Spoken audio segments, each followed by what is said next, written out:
I'm late for another Boltmas date. Hello everyone, and welcome to another News Coolum video and another Boltmas video, I guess. A happy third day of Boltmas. I'm trying to get in under the wire on this one. This one took a little bit longer to put together because it was a longer trip and I never published it, and I realized why afterward, because I realized that some of my camera footage had either been corrupted or lost. So I was just like, oh, what am I going to do to replace it? And then I just never did any sort of voiceover, so it just kind of sat there. But just setting the stage, this trip was in June of 2019. Now, a lot of people are going to hear 2019 and they're going to say, oh, wow, we already have the faster than 50 kilowatt chargers deployed. Electrify America, I think, broke ground or opened even their first charger in Chicopee, Massachusetts, I think in May of 2018. But there's a little California problem. And so a lot of people, think that California is the one that got the bulk of the funding, so they were in the lead. But the truth of the matter is, the rest of the country jumped way ahead of California in terms of faster than 50 kilowatt charging. And another thing about this era, it seems not so long ago, yet when I look at it compared to the infrastructure today, it is miles different. Even the Tesla superchargers were still limited to 120 kilowatt or 125 kilowatt up until early 2019. So kind of putting that into perspective, yeah, the landscape for charging infrastructure just looked completely different.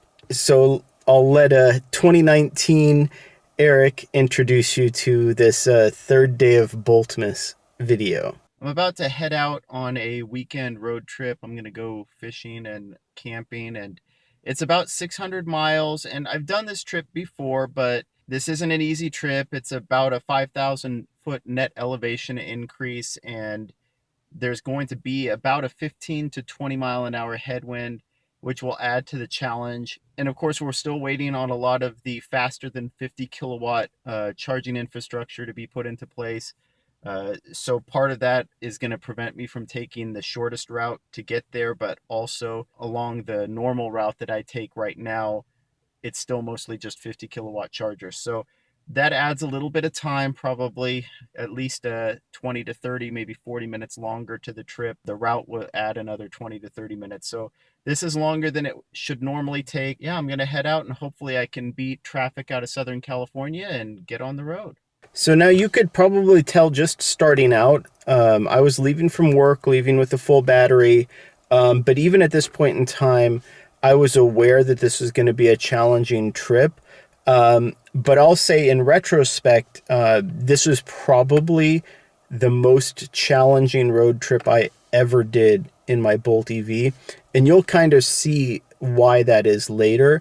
And it's not just the, lack of faster than 50 kilowatt charging. It wasn't the fact that I knew I was driving into a headwind, and it wasn't like the elevation, the 5,000 foot elevation increase. There was just a lot of other things, a lot of compounding factors that went into it to make this one of the more challenging trips. It wasn't bad, but it was still more challenging. And then I believe I also mentioned an alternative route here.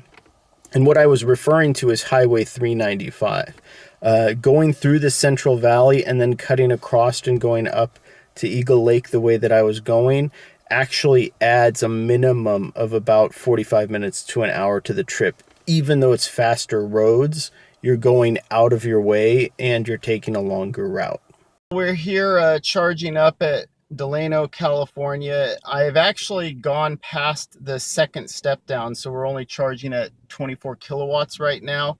But I'm running the air conditioner because that will take excess power. And one of the things that I found with the Bolt EV is it is actually better to charge up to about 65 to 70% anyway. That actually makes these EVgo 45-minute charge stops a lot more effective. Because what I was finding is initially I thought, oh, if you stop at 55%, that's where the battery charging rate first steps down, I thought, well, you only want the fastest charging rate. But with the Bolt EV, what it does is it takes the excess power from the charger and runs battery conditioning and onboard climate control. So it's actually better to charge past 55%. You get more range. You have to take fewer stops, so you don't have as much slop time, but then it takes that energy from the charger to cool the battery. And what this does is it conditions it so for your next stop, the battery isn't as warm as it would be otherwise, because there's really no other opportunity to cool your battery when you're on a long trip. You're driving fast, it's going to warm up. That's what happens. So yeah, these 45-minute sessions are actually just about right on these EVgo 125 amp chargers. Okay, so this first stop was in Delano or Delano. I always mispronounce that one. There were two EVgo's there. It's technically a Walmart, but it's right off of the freeway. So many amenities, meals, lots of stuff to do there. But it was one of my default trips when there was a headwind or when the weather was bad, because it was just close enough to Southern California that pretty much regardless of how bad the weather was, I could make it there on a full battery. And I had also mentioned something else too here about sort of becoming more familiar with the Bolt EV's charging and why I never really cut off a session at 55%. And this persists even to this day, is a lot of people get in trouble with the Bolt EV because they'll charge full blast up to 55% and then leave. But the problem with that is the Bolt EV is prioritizing energy into the battery and not energy into the cooling system. And we have to realize that the bottleneck for the Bolt EV is the charging port, not the battery, not any of the other power electronics. And because the charging port is the bottleneck, it means that when you're charging at full power, there is no throughput left to be able to condition the battery or the cabin. So just staying a little bit longer and charging to 60, 65, 70% allows the Bolt EV to condition the battery while continuing to charge. Well, we're here in Madera. The unfortunate part with this EVgo charger here, though, is that one of the units is only 100 amps. They did upgrade the other unit to be 125 amps, but there's already another Bolt EV driver who's pulled in and plugged in and charging there. It's not like it's worth it for me to wait for them to finish. So I'm just going to go ahead and charge here, knowing that it's going to take about 15 to 20 minutes longer on this type of charger than it would on the other 125 amp charger. The trip's already going slow, mostly because of the traffic, though. I've run into a number of traffic jams, basically road construction, but there's a lot of accidents. I think the wind is causing people to drive more poorly, and the heat that's recently started has caused a lot more of the internal combustion engine vehicles to overheat if they haven't been properly maintained. The other thing to note about this site here in Madera is we're still waiting for Electrify America's site at the Walmart to go live. You know, if that were live, I probably would have went there first. That Madera site, the construction looked like it had been completed almost 2 months ago. Again, a bit of a frustration that we're waiting on these faster chargers, but hey, at least they're going in. So I actually ended up moving to this new charger. The other Bolt EV driver just drove away. It's actually still faster to move the Bolt EV over here to charge on the 125 amp charger from 55% up to 68%. It's actually going to save me about 4 to 5 minutes from 55% up to 68% overcharging on the 100 amp charger. Now, this next stop was Madera, and Madera is, again, it's a great stop in the sense of amenities. EVgo always had really great amenities. The biggest problem with this location is it was farther off the freeway than I would like it to be, and it was a mixed bag. One of the chargers was 120 amp full true 50 kilowatt, and the other was 100 amp. So really effectively only a 40 kilowatt charger. And as luck would have it on this trip, when I got there, someone was already using the faster charger. So just that alone probably cost me another 10 minutes of charging time. But I also mentioned Electrify America. Electrify America in Madera was the next exit up. at a Walmart, much closer to the freeway, 6 chargers. The biggest issue with it is it was just a super crowded parking lot, right? It was already an undersized parking lot for the facility. So now dedicating 6, EV only charging spots to it made it really not the best location. But the emphasis here is, again, this site had been built for several months and still wasn't open. So while we in California were watching everybody else getting Electrify America chargers all over the place, we just had to see these cabinets sitting there and the dispensers sitting there not putting out power because of how long the permitting, approval process, everything else took in California. It was a struggle, right, for these first year or two that Electrify America was trying to get a build out going in California. We're here in Modesto. I was planning on making it a little bit farther before I stopped again, but the wind is taking a bit of a toll on the efficiency. I think we're down to 3.3 miles per kilowatt hour now. The first 2 stops, the first one I had to do some shopping, and I barely got back to the car by the time the charge finished. So my shopping pretty much took up the entire time that I was there.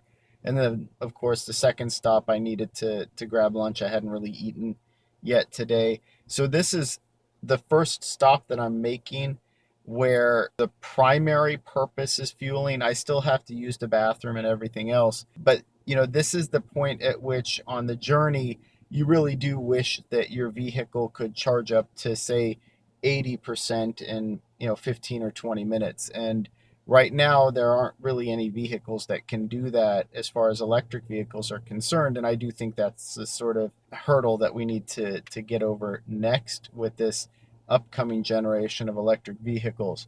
Of course, the charger I'm using right now is only a 50 kilowatt charger. So despite the fact that it's at a gas station, it's not really ideal for quick top-ups anyway. This next stop on Highway 99 was Salida again, and I featured this in the previous Boltmas video. And again, great stop just off the freeway. Problem is it's only a single 50 kilowatt unit at a gas station. And, I kind of forecasted here too, because I had made the point that, look, I had already shopped, I had already eaten. Yeah, I could run in and use the bathroom. But we're getting to a point in the trip where if you're going to be stopping every 120 miles, you really don't want to be spending more than, 10 to 15 minutes charging up your EV. So I didn't mention it in this video. I was focused more on the 15-minute, aspirational 15-minute charging to 80% time. But the other trade-off to that is also range, right? If instead of 200 miles of freeway range, the Bolt EV had 300 miles of freeway range, this stop would have also not really been needed and not really an issue. Well, the trip got a little bit more interesting. I was planning on booking my room. I got distracted at work and I didn't submit.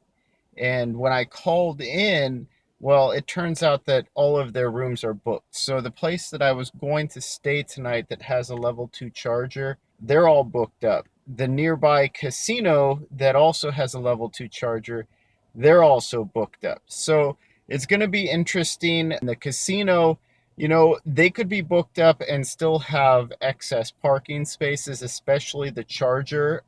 So what I'm going to do is I'm just going to continue the trip as normal, but I'm not going to be in as much of a rush.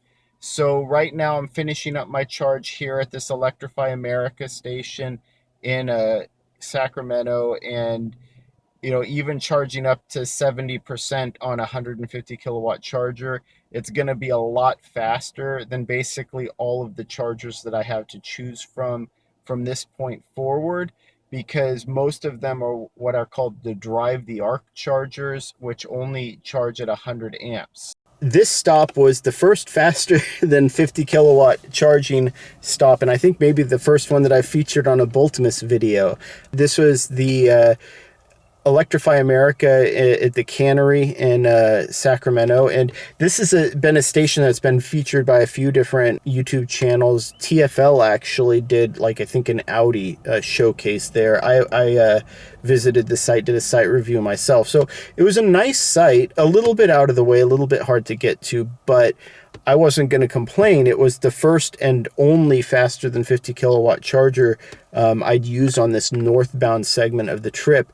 But this is also where I got the bad news that the reservation that I thought I had put in hadn't gone in. So where I'm going, there are no DC fast chargers. There are only destination chargers at hotels. And I thought I had booked a spot and I hadn't. So with that, now I knew that I was heading into a town without any charging and without a room to stay in. I'm fine going camping, but there's no plug at a campsite. I stopped a little bit early here at Dutch Flat. I'm already up to well over half a battery. But the reason I'm making this extra stop is I wanted to stretch it out to charge in Reno. That was a little bit far given that I left Sacramento with basically 70% battery. So the thing is, if I don't have guaranteed access to a level 2 charger in Susanville, what that means is I'm actually going to need to charge up as much as I can. And that's unfortunate because these are 100 amp chargers all the way along this route. But it means I want to top up a little bit here. I wanted to use the bathroom, grab a coffee, and then that way I can go into Reno. And there are 2 individual chargers in Reno, but they're separate. So I don't want to get to one and find out it's occupied and then not be able to make it to the other one if I need to. So I'm just going to sort of hedge my bets here, charge up enough that I can make it to Reno with the surplus, hopefully get to the charger that's actually working, and I'll probably try to find someplace for a late dinner and then charge up as much as I can. It's after the off-peak hours started for EVgo, so I'll get a 1-hour session in Reno. So this next stop, we had gone from Highway 99 up onto I-80, heading up into the mountains, and this is at a stop called Dutch Flats. And for those of you who aren't aware, there's a whole series of chargers that were installed by EVgo under a Drive the Arc program, which essentially they're designed to allow people in the Bay Area in San Francisco, Sacramento, to be able to drive up to Lake Tahoe and then back down again. And so they funded out this circuit of chargers up into the Sierras, but they're all 100 amp chargers. So they're perfect locations, just off the freeway, at a gas station, at a convenience stop. They're 50 kilowatt, or actually technically 40 kilowatt. So some of them have been upgraded. Some of them had 3 or 4 actual charging dispensers. So they're pretty robust sites. And I know that part of the reason they were doing the power limits that they were doing was because you're going up into the mountains, the charge or the power grid and infrastructure aren't really sufficient to support super high power charging. That was kind of the idea behind it. But in retrospect, looking at this and thinking back on all of those awesome Drive the Arc locations, now I'm thinking electric era, maybe be a perfect way to replicate that, but this time with actual modern charging speeds. We're here in Reno right now, charging up, already about 500 miles into the trip. Thing is, with this charger, it's only charging at 100 amps, and based on my estimates, up to about 68%, will add 1% a minute. So we came in, I think, at 19. We should get up to close to 80% in an hour, a little bit less than that. And these sessions will go, for the full hour because we're after the off-peak cutoff for EVgo. Anyway, nap time. Always bring a pillow. I don't know if I brought a towel, though. Douglas Adams might be disappointed. So the other change of plans here is because I don't have the level 2 charging secured, I'm just making it a later night and actually charging up to probably about 90% before I head out, because I'm just going to go straight to my camping spot and bypass any sort of level 2 charging at all. For now, I think I'm just going to skip it. So really what I need is as much range as I can get, because between here, which is the closest DC fast charger, and there is still about a round trip of maybe 260, 270 miles. Now here I got into Reno, right? And there were two, again, only 100 amp, these 40 kilowatt EVgo chargers in Reno. And something that I forgot to mention before, in the previous Boltmas videos, I talked about how EVgo had defaulted to a 30-minute charge session. They sort of inched their way away from that, and at this point in time in 2019, what they had done is they were still doing their default 30-minute charging sessions until off-peak hours. And then at off-peak hours, it went from a 30-minute charging session to a 1-hour charging session. Now, even on these 100 amp chargers, 60 minutes might not be enough, especially, depending on the stop or whatnot. And I believe I did end up going back and actually restarting the charge.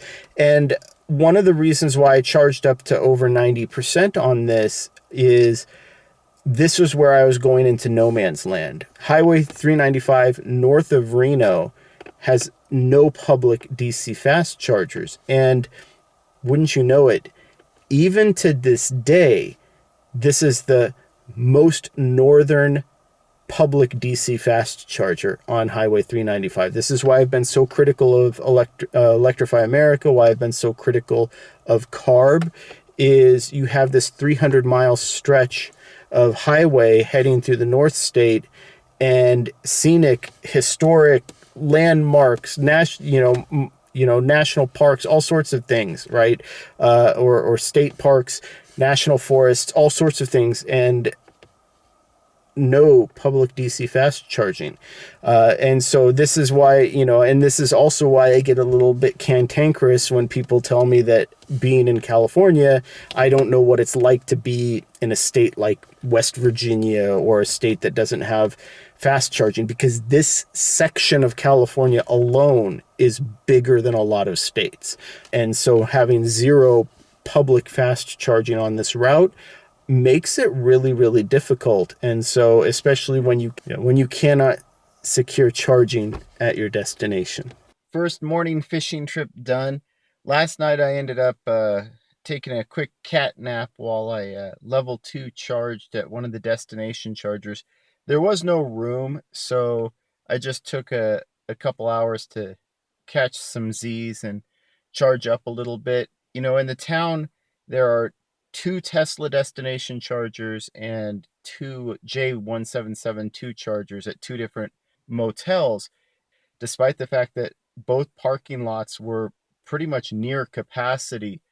Not a single one of the destination charger spots was iced. It's just basic common courtesy that goes a long way. So all of the destination charger spots were open, so I just plugged into one of the J1772s, took a quick nap, reserved a room for tonight, so that I'll have a nice bed instead of a comfy sleeping bag. So anyway, I'm gonna do some more scouting around the lake and the woods here and just see what's going on. Now, I did mention too that I had kind of taken a nap, and I had charged up a little bit too before going out on my morning fishing trip. And this was at that Diamond Mountain Casino charger. And part of the reason for that is I didn't want to drive even farther up into the mountains on so little sleep. And so it just made sense to kind of just take a nap in my car while I charged up a little bit, because the other thing is too, the lake is actually 40 miles away from town. So even if you're staying in Susanville and you have a destination charger at your hotel or motel, it's an 80-mile round trip just to get to the lake and back every day. So you're burning through a lot of energy just staying up there. And so that's another reason why it was so important to have destination charging. I'm fine with camping, but with the understanding that if I'm camping, I'm basically staying put. I'm not driving hundreds of miles around the national forest or anything. Again, like I said, it's 80 miles round trip just from the lake to town and back again. All right, well, I'm leaving out of here about the same time as I had originally planned to. I missed out on a morning fishing trip that I was going to go to, but this ChargePoint charger here has had some serious issues. I'm not sure exactly what's going on, but the cables are really, really loose, and it took me forever to get it activated last night again. It just wasn't connecting to the car. I hope it's not something with my Bolt EV, but I'll find that out sooner rather than later. But either way, it shut off for about 5 hours last night, so I didn't do my morning fishing trip. But, you know, now it's time to head back downhill. This is kind of an update too. So this Diamond Mountain Casino, at this point in time, I was having issues with the level 2 charger. It kept cutting out on me.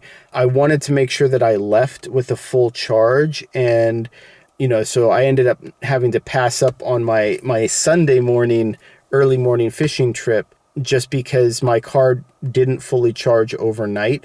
It wasn't a huge deal, right? I plugged in again when I found out and made sure that the cord was stuck in there properly, had breakfast, right? It wasn't a huge deal, other than the fact that I kind of missed out on that early morning fishing trip where I probably would have actually left from the lake, not from Susanville itself. The thing that was happening is those ChargePoint J1772 plugs are made of plastic, and this site, it turns out, was heavily used by Tesla owners, right? So even though they also had other Tesla destination chargers in Susanville, a lot of Tesla owners had to stop in Susanville because there were no superchargers along that route. So they could just barely make it, and they had to stop for at least an hour or two usually on level 2. Now, the Tesla destination chargers were at a hotel only, whereas the ChargePoint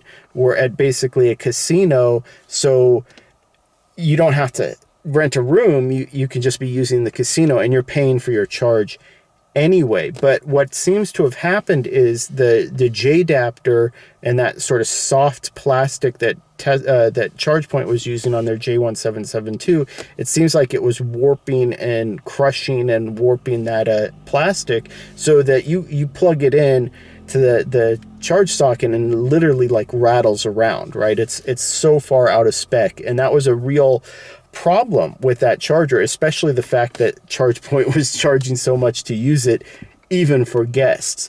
But an update to this, Tesla did eventually, and I think it had to do with those use cases that Tesla was seeing, Tesla did eventually add an 8-stall V3 supercharger literally in the same parking lot, literally across from these ChargePoint chargers that I was using, as well as another set up in Alturas. So for Highway 395 north of Reno, it's now a passable route with DC fast charging if you're in a Tesla or if you're in an EV that has access to the superchargers. So this is our quick top up here in Dunnigan. I'm surprised we actually see another Bolt EV here charging.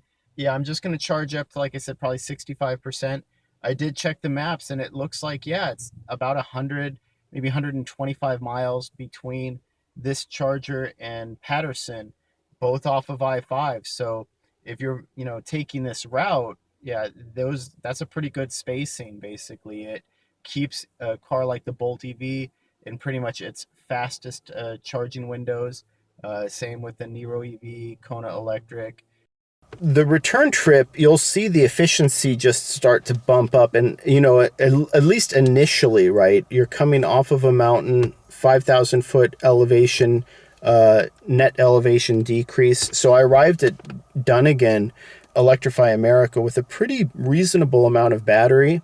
But one of the things that I called out here too is my next stop was going to be another Electrify America, and the spacing was fine for a 70% charge in the Bolt EV. And I can't emphasize this enough, because this was the first time, June 2019, that we had finally started to see charging providers making it a point to create a strategic travel corridor, right? There were occasional, like you might have a side highway here or side highway there, but Electrify America appeared to be purposefully placing their chargers in increments that allowed for high-speed EV travel, in addition to providing sufficient stalls and sufficient charging speeds to actually support that.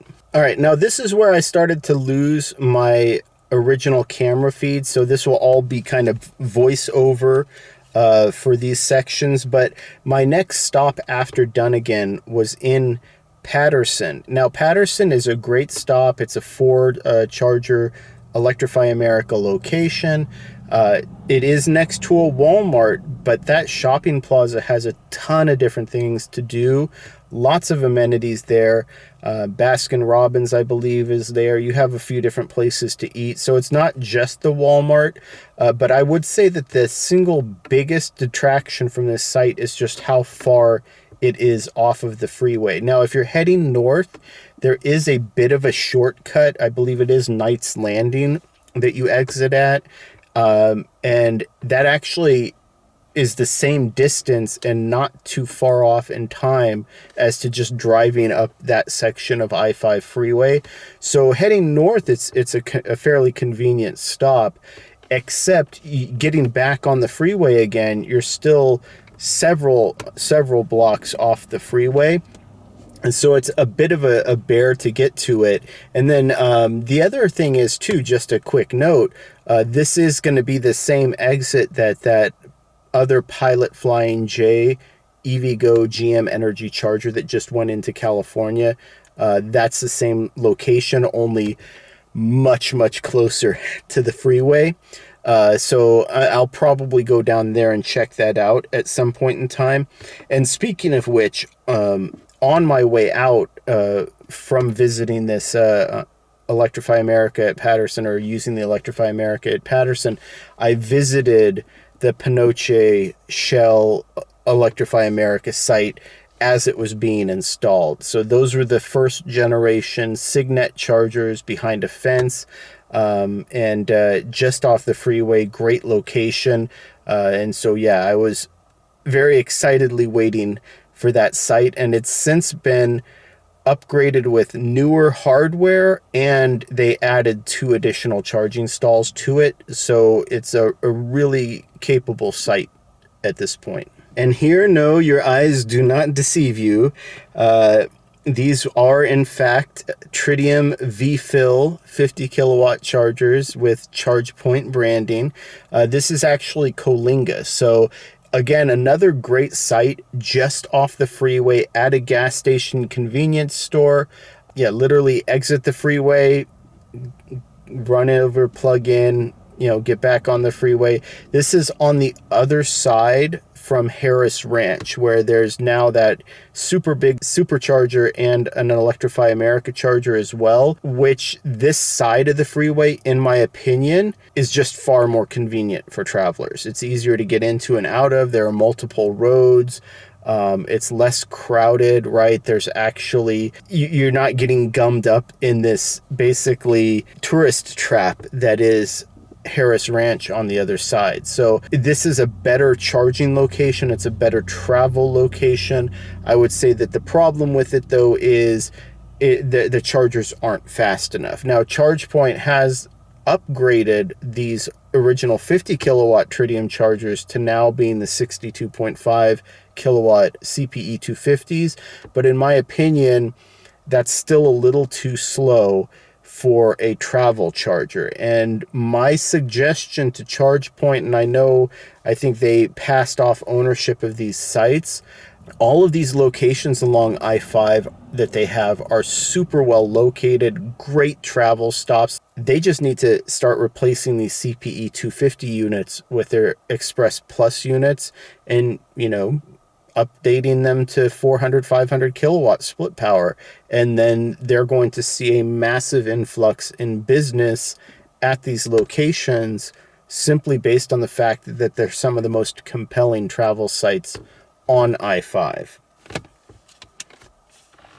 Now, this is just a quick short top up that I did in Bakersfield. This is off I think it's the Panama Street exit, and I do not believe that these EVgo chargers exist anymore. They're 250 kilowatt ABB EVgo chargers.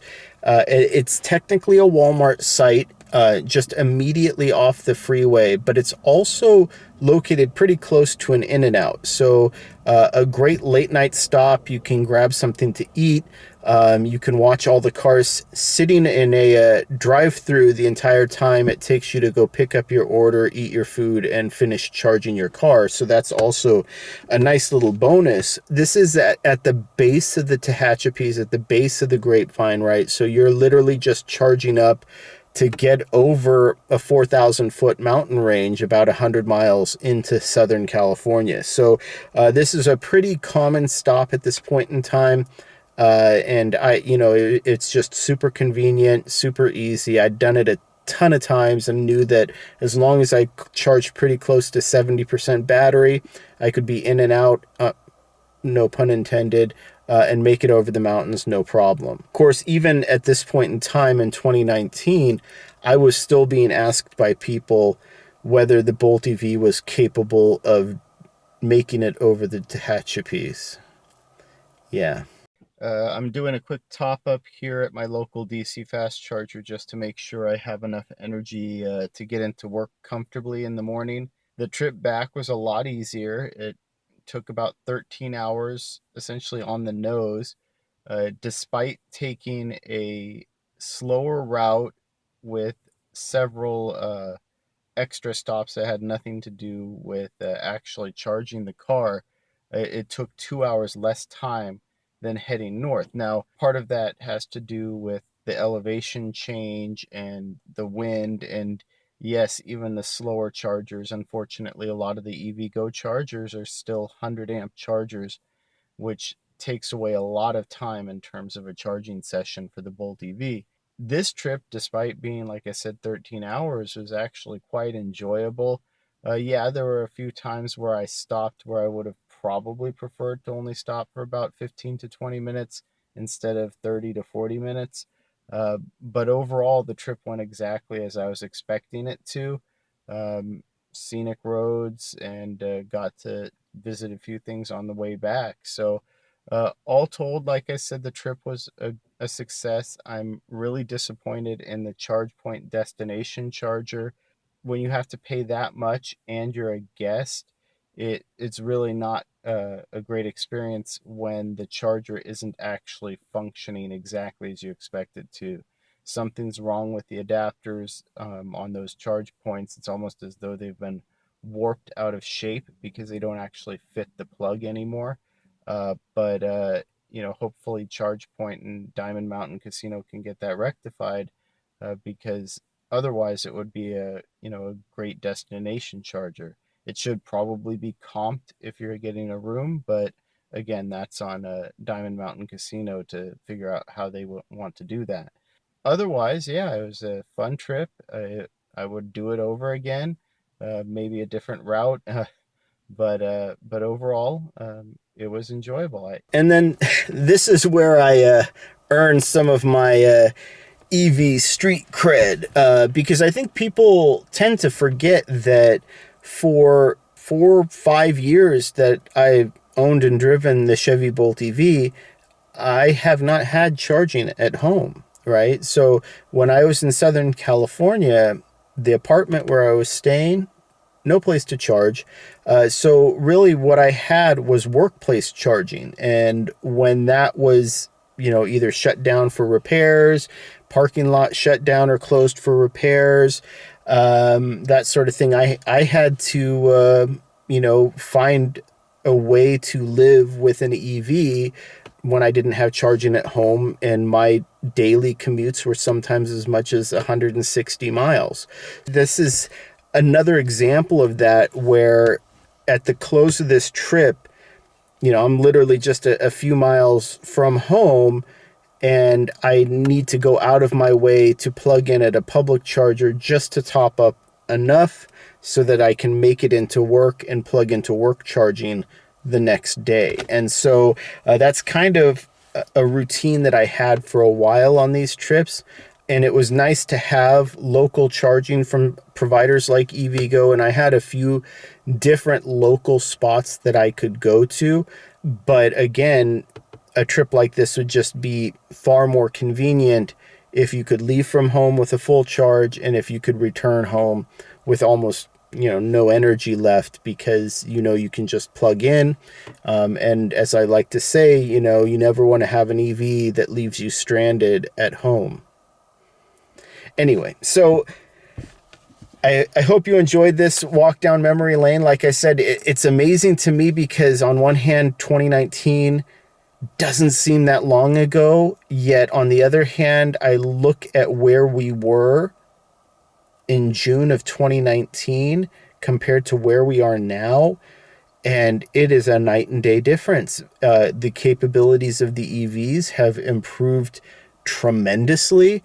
The capabilities of the charging infrastructure has improved tremendously, right? And this trip that I showcased on the third day of Boltmas would be no problem today, and I could actually have taken 3 different routes on the northward bound section, and all of them would have been equally capable. All of them would have been faster than 50 kilowatt charging basically the entire way. So things have changed drastically in just 4 to 5 years, to the point that it's really hard to express just how big these changes have been. Anyway, I hope you enjoyed this. I hope you enjoyed this series, but I got to get to processing this so I can upload it in time for the third day of Boltmas. Happy holidays, everyone.